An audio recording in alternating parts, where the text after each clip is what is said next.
आजको भुन्टी एपिसोडले सबैलाई चकित बनाइदियो। वर्षौंदेखि अन्याय सहँदै आएकी भुन्टीले अन्ततः कानुनी लडाईँ जितेकी छिन्। सबैले अंशबाट वञ्चित गराउने योजना बनाइरहेका बेला अन्तिममा भुन्टीको हातमा लाल पूर्जा देखिन्छ। यो दृश्यले मात्रै सम्पूर्ण परिवारको अनुहारको रङ नै उडाइदिएको छ। तर के यति सजिलै सबै कुरा सकियो त कि अब अझ ठुलो षड्यन्त्र सुरु हुने सङ्केत हो? आउनुहोस् आजको पुरा एपिसोड बुझौँ।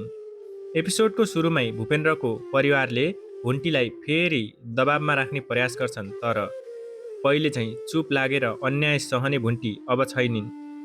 उनले सबैको अगाडि स्पष्ट शब्दमा भन्छन्, अब आफ्नो अधिकारका लागि कानुनी रूपमा लड्नेछु र कसैले पनि मेरो आवाज दबाउन सक्दैन।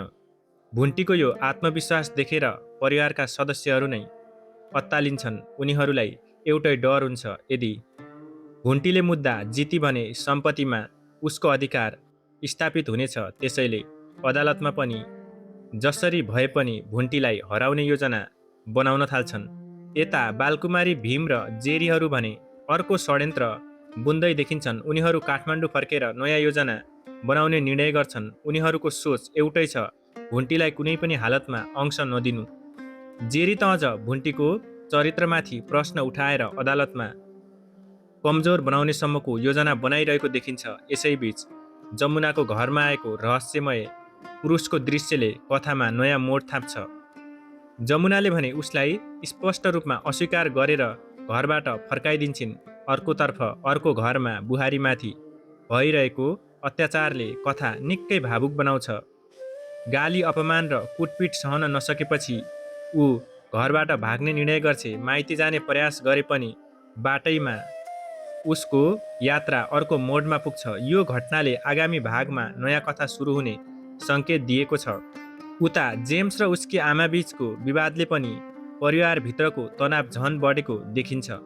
जेम्स आफ्नो जीवन आफ्नो तरिकाले बाँच्न चाहन्छ भने परिवार पुरानै सोचमा अड्किएको देखिन्छ। तर आजको एपिसोडको सबैभन्दा ठुलो ट्विस्ट अन्तिममा आउँछ। सबैले भुन्टीलाई हराउने सपना देखिरहेको बेला अदालतबाट आएको नतिजाले सबैको योजना उल्टाइदिन्छ। भुन्टीले आफ्नो अधिकार कानुनी रूपमा प्राप्त गर्छ र अन्तिम दृश्यमा उसको हातमा लाल पूजा देखाइन्छ। यही एउटा दृश्यले प्रमाणित गरिदिएको छ कि अन्याय जतिसुकै लामो समयसम्म चले पनि सत्य र अधिकारका लागि डटेर लड्ने मान्छे अन्ततः हार्दैन। तर कथा यतिमै सकिएको छैन। भुन्टीले अधिकार त पाइसकेकी छन्, तर उनको विपक्षमा रहेका पात्रहरू यति सजिलै हार मान्ने देखिँदैनन्। अब उनीहरूले नयाँ षड्यन्त्र रच्नेछन् कि आफ्नो गल्ती स्वीकार गर्नेछन्?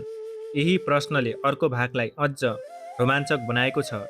यदि तपाईँलाई लाग्छ भुन्टीले अब शान्तिपूर्वक आफ्नो जीवन अघि बढाउन पाउँछिन् भने कमेन्टमा भुन्टीले न्याय पाइन् भनेर लेख्नुहोस्। भिडियो मन परेको भए लाइक, सेयर र च्यानललाई सब्स्क्राइब गर्न नबिर्सिनुहोस्। अर्को भागको धमाकेदार रिभ्यूसहित फेरि भेटौँला। तबसम्मको लागि बिदा हुन चाहन्छु। हस्त, धन्यवाद।